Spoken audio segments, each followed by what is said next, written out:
Uy, Ne. Kanina ka pa paganon-ganon. Ba't di ka mapakali? Ate, kasi si Benji kanina ko pa hinihintay. Hindi rin siya nagre-reply. Nag-promise siya sa akin na tuwing Biyernes ng hapon, tutulungan niya ako mag-review. Eh, wala pa rin siya hanggang ngayon. Tutulungan ka niya, di ba? Tutulungan. Pero sino ba dapat nagre-review? Ikaw rin, di ba? Ne, ang sinabi ko sa'yo, wala namang problema magkaroon ng inspirasyon. Di ba? Pero minsan nandyan yan, minsan wala. Ngayong wala siya, wala ka ng gana. Hindi okay yan. Kaya mas importante pa rin ang pag-aaral mo. Ha?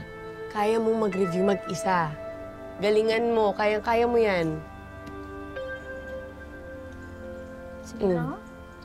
Tagal niya eh. Oh, sige na, dami mo pang Ito na sinasabi. Mag-review ka na. Kailangan Sige tulong, na, ate. mag-focus ka na dyan.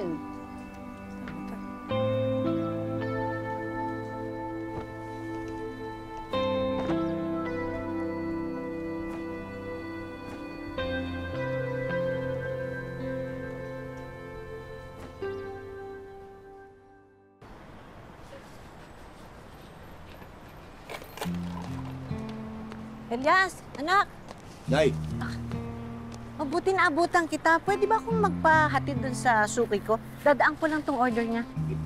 saktong-sakto na eh. Tama-tama eh, papunta ko dun sa museum. May deliver ang package yun. Sige. Salamat, ha. Oh, pakilagay mo ko dyan. Oh.